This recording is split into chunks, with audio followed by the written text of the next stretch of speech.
can move at will. They want these people cleansed from this area. It's that simple. And it's a way to get people to be humiliated and destitute again. In Gaza, you can see also the extent of house demolitions, much more extensive than in the West Bank. Whole neighborhoods have been demolished. Hundreds of people do not have any houses anymore because they are next to settlements or next to the border, which is, of course, a clear violation of humanitarian law. People have no chance to get their personal items out. They have no chance to call for help. And this is far away from most media outlets. You are amongst the very few journalists who have even seen this. European or American journalists who have even been here because people are afraid to come or it's too hard to come. And one of the things we were told in Gaza by a very respected Palestinian psychologist who had just completed a study of 1,000 Palestinian children was that they had discovered that many of these Palestinian children no longer had a will to live, that they were so dehumanized and so affected by seeing their fathers particularly beaten by Israeli defense forces, that the psychological condition is one of the dimensions of the conflict that is not widely understood. Palestinians called for an international observer force that would stop the violence, but this action was blocked by Israel.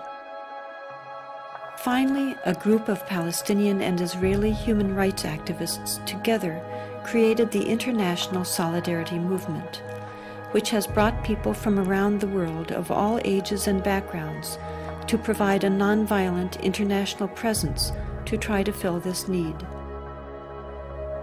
Rachel Corey, a 23-year-old American student, went to Gaza to join in these efforts, sending back emails to her parents. I have been in Palestine for 2 weeks and 1 hour now, and I still have very few words to describe what I see. It is most difficult for me to think about what's going on here when I sit down to write back to the United States. Something about the virtual portal into luxury.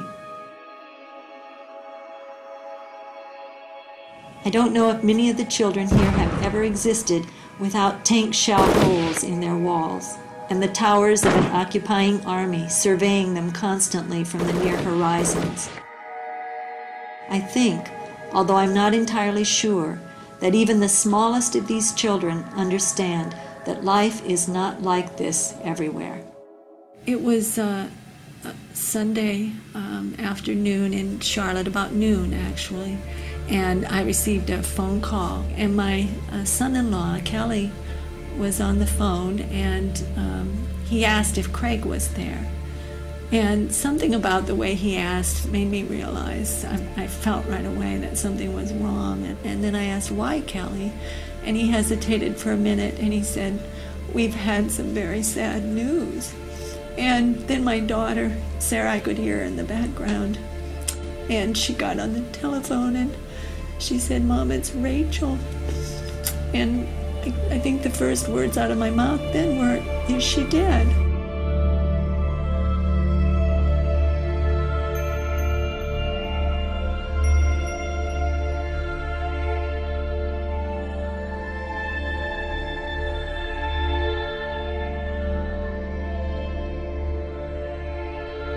We were opposing the demolition of farmland and other property, Palestinian property by Israeli destruction forces and bulldozers.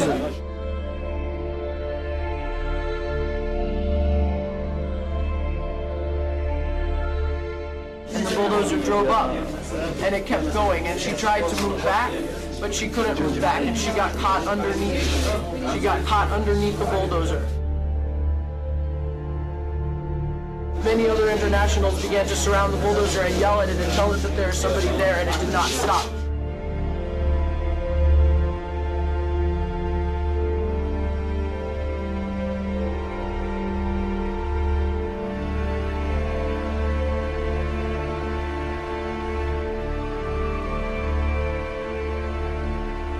Where Rachel was killed, she was protecting a doctor's home.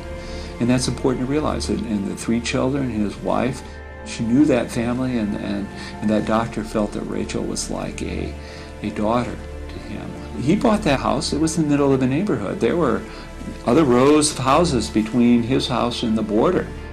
Those other homes, those other streets were all destroyed, and now it was his turn. And I've had people say, well, she was in a war zone, and Cindy points out that war zone is people's neighborhoods. Those are children. I'm here for other children. I'm here because I care. I'm here because children everywhere are suffering, and because 40,000 people die each day from hunger. I'm here because those people are mostly children. We have got to understand that the poor are all around us, and we're ignoring them. We have got to understand that these deaths are preventable.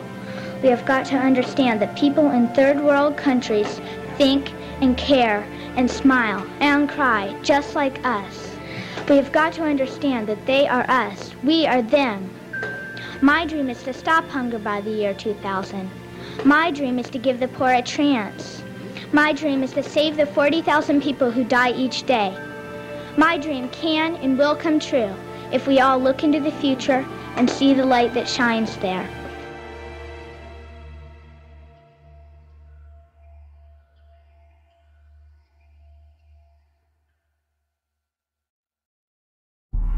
As Israel completed its withdrawal from Gaza, the following day it issued orders to confiscate additional Palestinian land from the West Bank and continue the construction of a separation wall. This wall is twice the height of the Berlin Wall and 4 times longer. It rips through villages, severing travel for work, healthcare, and education, separating farmers from their lands and families from loved ones. An Israeli study revealed that the barriers route was chosen in order to confiscate land intended for illegal settlement expansion, not for security reasons. Here you have this huge wall being constructed right in the middle of the West Bank. How can anybody believe that there's going to be the creation of a real state? It's a symbol and a reality of oppression. Anybody outside of Israel who supports a two-state solution has to be very careful, because what they mean in a two-state solution is that 90% of historical Palestine will be Israel. In the rest 10% you'll have 2 huge prison camps, one in the Gaza Strip and one on the West Bank.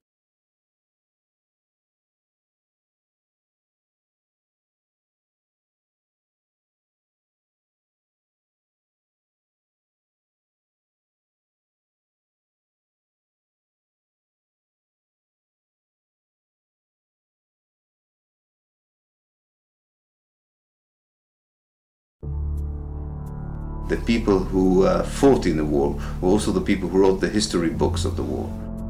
And they already had a story that they made up about what had really happened. And that story was integrated in the Israeli educational system. It was integrated in the media and the political discourse.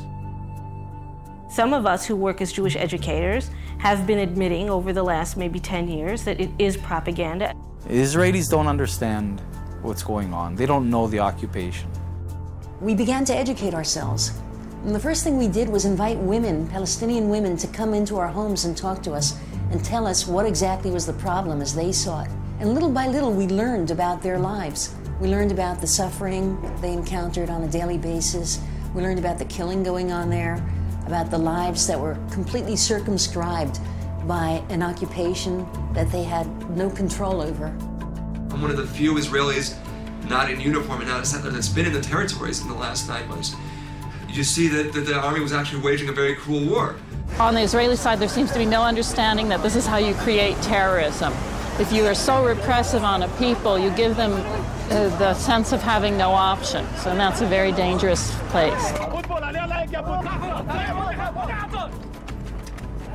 In fact, there's a very clear correlation between the kind of human rights abuses that Israel commits in the West Bank and Gaza and the Palestinian militant response to those abuses.